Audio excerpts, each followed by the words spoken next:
Good morning all of you.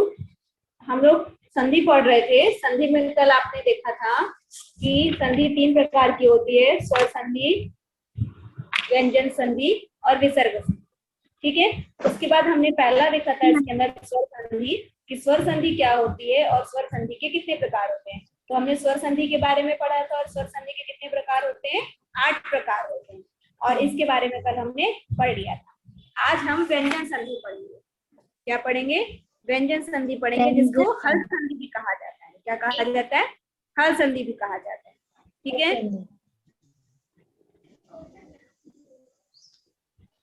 Good morning ma'am. Good morning. Good morning ma'am. Video और mic आप सभी of रखेंगे अपना।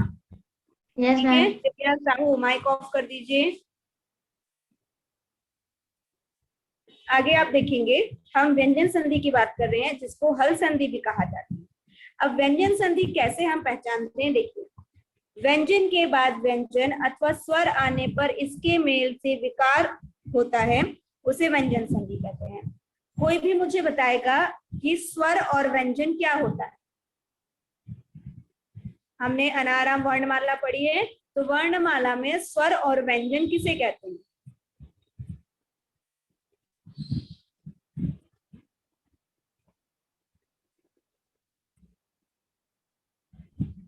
आप सभी को मेरी वॉइस आ रही है? Yes ma'am. Yes ma'am. कि वर्णमाला में स्वर और व्यंजन किसे कहते हैं? जिसको भी आंसर आता है वो बोलिए।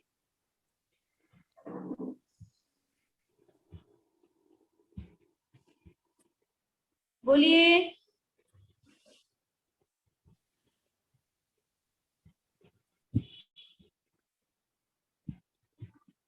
किसी को भी नहीं मालूम कि स्वर या व्यंजन क्या होता है?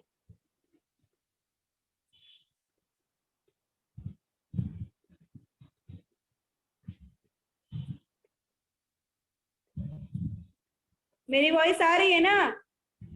Yes ma'am. तो किसी को भी नहीं मालूम है कि स्वर और व्यंजन किसे कहते हैं? मालूम है या नहीं? No ma'am. नहीं मालूम। वेरी गुड बेटा, आप लोग क्लास 8 में आ गए और आपको स्वर और व्यंजन नहीं पता है कि स्वर क्या होता है और व्यंजन क्या होता है। जो वर्णमाला आपने पढ़ी होगी अ से लेकर ग तक होती है, तो अ से लेकर आह तक के जो भी आपके शब्द होते हैं, जो भी वर्ण होता है, उसको हम क्या बोलते हैं? स्वर बोलते हैं। और क से लेकर ग तक का जो हमारा होता है वर्णमाला में वर्ण, उनको हम व्यंजन बोलते हैं। समझ में आया कि स्वर और व्यंजन क्या होते हैं? Yes ma'am. ठीक है। यस मैम पेज नंबर आज जो हम पढ़ा रहे हैं उसका पेज नंबर 76 है। ठीक है, तो स्वर और व्यंजन समझ में आ गया। आ से लेके आह तक जो रहेगा वो आपका स्वर हुआ, क से लेकर ग तक जो हुआ वो आपका व्यंजन हुआ। ठीक है, तो यहाँ पर वही बताया गया है, व्यंजन के बाद जब व्यंजन आ जाए। यहाँ पर देखिए जगत, ये क्या है आपका? आखिरी शब्द, यहाँ पर आखिरी वर्ण जो है वो क्या है? एक व्यंजन है। व्यंजन के बाद ही कोई व्यंजन आता है। यहाँ पर ये न क्या है आपका? एक व्यंजन है ना? तो यहाँ पर जब कोई व्यंजन के साथ कोई व्यंजन आता है, या फिर स्वर भी आ सकता है। व्यंजन आए वो ठीक है, लेकिन साथ में स्वर भी आ सकता है। तो इस प्रकार से जब एक नया संधि बनता है तो उसको हम बोलते हैं व्यंजन संधि। व्यंजन संधि में आप सभी में देखेंगे कि इस तरह से जो हलंत लगा हुआ है सभी में लगा हुआ होता है, ये इसकी पहचान होती है व्यंजन संधि की। तो व्यंजन संधि में क्या बोला गया है कि व्यंजन के साथ जब कोई स्वर या व्यंजन आ जाता है तो उसको हम व्यंजन संधि बोलते हैं। जिसका एक उदाहरण यहाँ पे दिया गया है, जगत धन नाथ बराबर जगन्नाथ। तो इससे नया संधि क्या बनेगा? जगन्नाथ। अब यहाँ पर देखेंगे लिखा हुआ है आपको सचित्व, मतलब स श में चेंज होगा, त वर्ग च वर्ग में चेंज होता है। सकार या त वर्ग का शकार या च वर्ग के साथ आगे या पीछे योग हो तो स का श और त वर्ग का च वर्ग में परिवर्तन हो जाता है। मतलब सिर्फ यहाँ पर ये बोला गया है कि यदि कहीं स आता है आपका, तो उसका जब हम संधि विच्छेद में जब स आया तो उसका जब संधि लिखोगे तो वो स में परिवर्तित होगा। त जो है वो च में परिवर्तित होता है। जैसे यहाँ पर देखिए मनस चलित, ये मनस है, स लिखा हुआ है, स किस में परिवर्तित होगा, ये वाले शक्कर वाले श में। तो ये देखिए यहाँ पर क्या बन गया, मनस चलित, ये वाला श आ गया। फिर से ये स लिखा है, तो जब उसको चेंज किया तो किस में आया, ये वाला श आ गया। त जो है वो किस में परिवर्तित हो जाता है, च में। क्या लिखा है, सतचरित्रम, तो वो क्या बन जाएगा, सच्चरित्रम। त किस में परिवर्तित होता है, च में, और स किस में परिवर्तित होता है, श में। उसके बाद यज्ञ, और यहाँ पर यहाँ लिखा हुआ है तो यहाँ पर आपका बन जाएगा यज्ञ। ठीक है, ये यज्ञ लिखा हुआ है, यहाँ हलंत लगा हुआ है।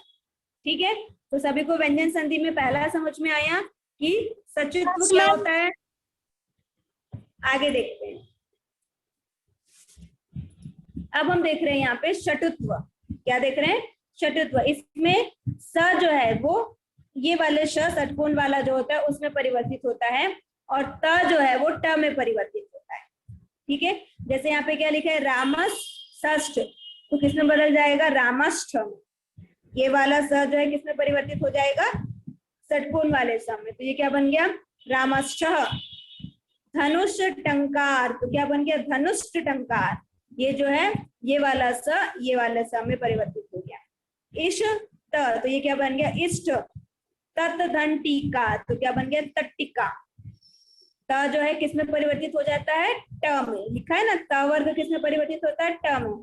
तो ये त है, त वर्ण किसमें परिवर्तित हुआ, ट में, तो ये क्या बन गया, तट्टिका बन गया। अब यहाँ पे दिया गया जसत्व। जसत्व में आपको बताया गया है, जैसे यहाँ पर दिया गया है, पद के अंत में यदि क च ट त प के बाद यदि कोई स्वर वर्ण हो अथवा वर्णों के तृतीय चतुर्थ या पंचम वर्ण तथा य र ल व हो तो क च ट त प का क्रमशः ग ज ढ द ब में बदल जाता है। मतलब जैसे यहाँ पर बताया गया, जैसे क है, क किस में परिवर्तित हो जाता है, ग में। मतलब इसके बाद यदि कोई स्वर आ जाता है, जैसे क जो है इसके साथ ईश आगे वाक और इस, तो क्या बन गया, वागिश। जगत धन ईश, क्या बन गया, जगदीश। ठीक है, बुद्ध धन धी, क्या बन गया, बुद्धि। तो यहाँ पर वही बताया गया कि इनमें क्या परिवर्तित, ग ज ड ध ब, इनमें परिवर्तन हो जाता है। अगला दिया गया है आपको चतुर्वर्ग। वर्गों के तृतीय वर्ण के बाद यदि वर्ग का प्रथम और द्वितीय वर्ण एवं श स हो तो तृतीय वर्ण अपने वर्ग का प्रथम वर्ण हो जाता है। हाँ, जैसे यहाँ पर क्या लिखा, दिक्पाल लिखा हुआ है, तो ये क्या बन गया, जो आधा ग है वो किस परिवर्तित हो जाता है, क में, दिक्पाल। सद धन कार, तो किसमें परिवर्तित हो गया, तत्कार। जो यहाँ पर बोला गया है अपने वर्ग प्रथम में चला जाता है, तो यहाँ पे क्या बन जाता है, सत्कार, आधा त से उच्चारण कर दिया जाता है। उसके बाद दिया गया अनुस्वार। अनुस्वार म और न में बताया गया। म के बाद यदि कोई व्यंजन वर्ण आए तो म के स्थान पर अनुस्वार आ जाता है। ठीक है, इसी तरह न के बाद यदि कोई अनस्थ, अंतस्थ या अनुनासिक को छोड़कर कोई अन्य व्यंजन वर्ण आता है तो न के स्थान पर अनुस्वार, मतलब बिंदी आ जाती है। ठीक है, जो अम की बिंदी है ना वो आ जाता है, उसको क्या बोलते हैं, अनुस्वार बोला जाता है। अनुनासिक का मतलब होता है चंद्र बिंदु जो होती है उसको अनुनासिक बोलते हैं, और जो आपका इस तरह से अम की बिंदी होती है उसको अनुस्वार बोला जाता है। तो यहाँ पर वही बताया गया, जैसे समदन हार, तो यहाँ पर क्या बोला, जब आपका क्या आ जाए, म आ जाए। जब म आपका यहाँ पर आ जाता है तो वो किसमें परिवर्तित हो जाता है, अम की बिंदी में।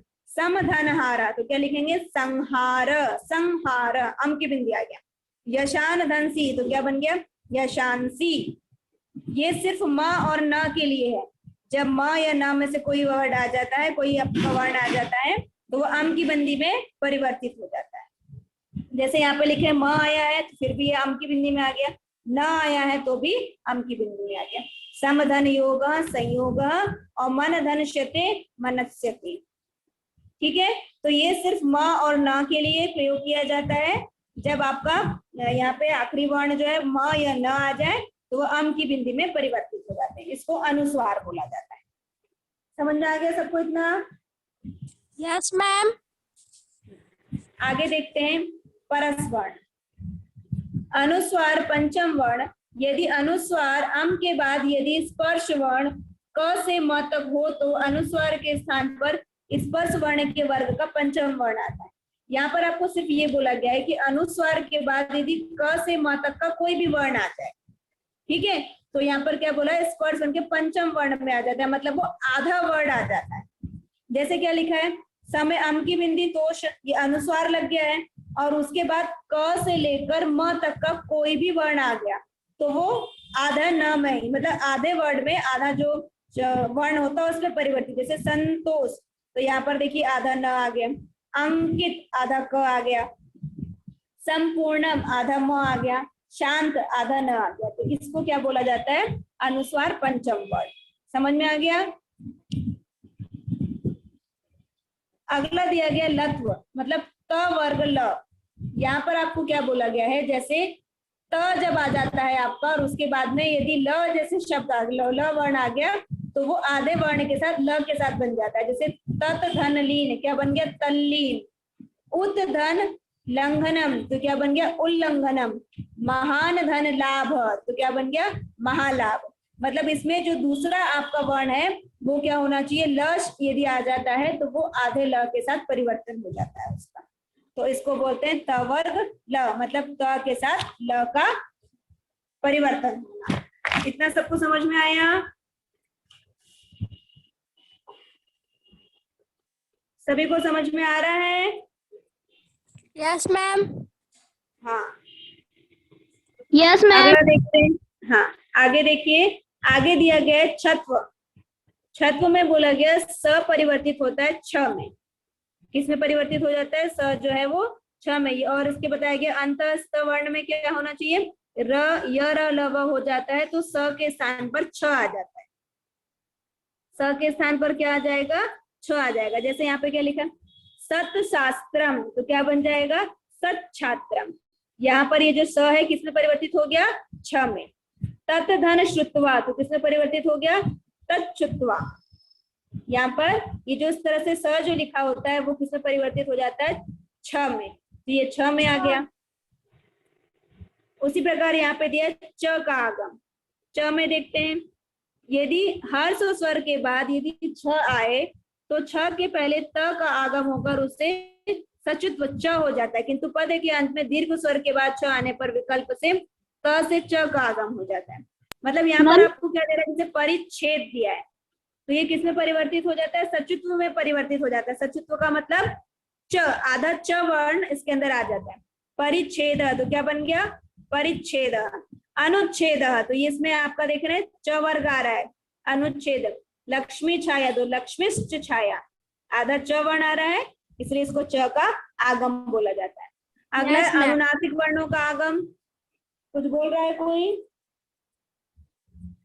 मैम पेज नंबर कितना है, 78। Okay ma'am. आगे देखेंगे अनुनासिक वर्णों का आगम। जब पंथ के अंत में देखो अण, अंग, अण न हो तो इसके पूर्व कोई हर्ष स्वर हो तो बाद में कोई भी स्वर आ जाए तब अनुनासिक वर्णों का क्रमशः अंग, अण, न का आगम हो जाता है। जैसे तस्मिन एव, तो क्या लिखा है, तस्मिन नेव, मतलब यहाँ पर इन धन ए, इनने बन जा रहा है। मतलब क्या बन रहा है, इन, यहाँ पे लास्ट में देखेंगे तो इन आ रहा है और यहाँ क्या बन रहा है, ए आ रहा है, तो क्या बन गया, इनने, आधा न के साथ यहाँ पर शब्द बन जाता है। यहाँ पे प्रत्यंग धन आत्मा, ये देखो द अंग आ रहा है तो क्या बन जाता है, प्रत्यंड दात्मा। सगुण ईश, तो क्या बन गया, सगुणिश। ठीक है, तो यहाँ पर जो भी वर्ड होता है वो क्या बन जाता है, आधे वर्ड के, आधे शब्द की आधे वर्ण के साथ आगे बढ़ जाता है। र का लोप हो जाना, र के बाद यदि र आवे तो पूर्व र का लोप हो जाता है, मतलब र के साथ र का आना। देखो यहाँ पे ये र है, र के साथ ही र आ रहा है, ठीक है। जब एक र के साथ दूसरा र आता है तो पहले वाले र का लोप हो जाता है, मतलब वो हट जाता है। जैसे यहाँ पे क्या लिखा, स्वर राज्यम, तो यहाँ से ये वाला र हट जाएगा, क्या बन जाएगा, स्वराज्यम। यहाँ पे निर्धन रस, तो ये र का लोप हो जाएगा, क्या बन जाएगा, नीरस। गुरुर धन रमते, ये वाले र का लोप हो जाएगा, क्या बन जाएगा, गुरु रमते। ठीक है, तो र के साथ जब र आता है तो पहले वाले र का क्या हो जाता है, लोप हो जाता है, मतलब वो वहां से हट जाता है। आगे देखते हैं, हा चतुर्थ वर्ण।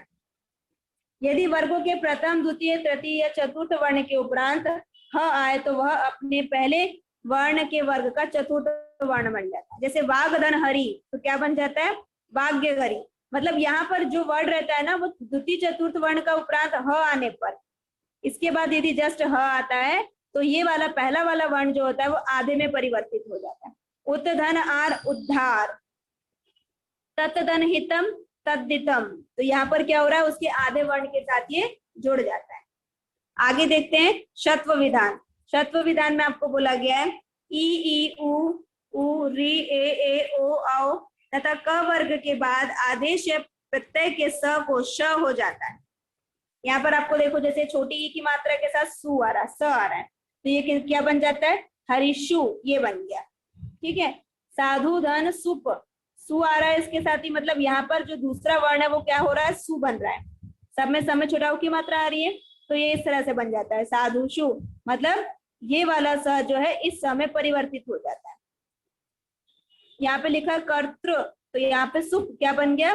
कर्तशु। ठीक है, इस तरह से ये परिवर्तित हो जाता है। आगे देखते हैं। उसके बाद आपको दिया है अणत्व विधान। र और श के बाद न को न हो जाता है। यदि र आया है, श आया है, उसके बाद यदि न आ गया, मतलब पहले वाले वर्ण में र या श आना चाहिए, दूसरे वाले वर्ण में यदि न आ गया तो ये किस में परिवर्तित हो जाता है? अणा में परिवर्तित हो जाता है। जैसे कर धन न, तो किसमें बन गया? कर्ण। पुरुषा धन ना, किसमें परिवर्तित हो गया? पुरुषाणाम। मतलब ये जो न है किसमें परिवर्तित हो जाता है? अणा में। रामे धन, तो क्या बन गया? रामेण। तो इस तरह से आपका ये व्यंजन संधि जो है उसके 14 तरीके के बताया गया है कि किस तरीके से ये परिवर्तित होता है। सभी को समझ में आया इतना? Yes ma'am. Yes ma'am. किसी को कोई डाउट है इतने में?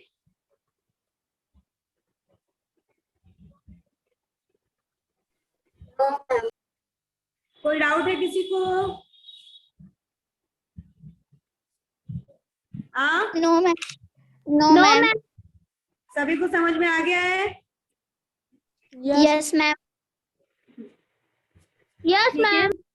अब हमारा सिर्फ एक बचा है विसर्ग संधि, इसको हम कल कंप्लीट करेंगे। ठीक है, इन सभी को आप अपनी कॉपी में नोट कर लेंगे और सभी के कम से कम 2 से 3 आप लोग उदाहरण लिखेंगे। मैम नियम भी लिखना है। हाँ नियम बेटा, वो तो लिखना होगा ना, नहीं तो पहचानोगे कैसे कि क्या करना है। जैसे यहाँ पर देखो, इसमें क्या बताया गया? र का लोप होना, तो र के बाद जब क्या शब्द, क्या वर्ण आएगा तब आप उसका लोप करोगे। हर किसी के कम से कम 2 या 3 एग्जाम्पल आप लिखोगे।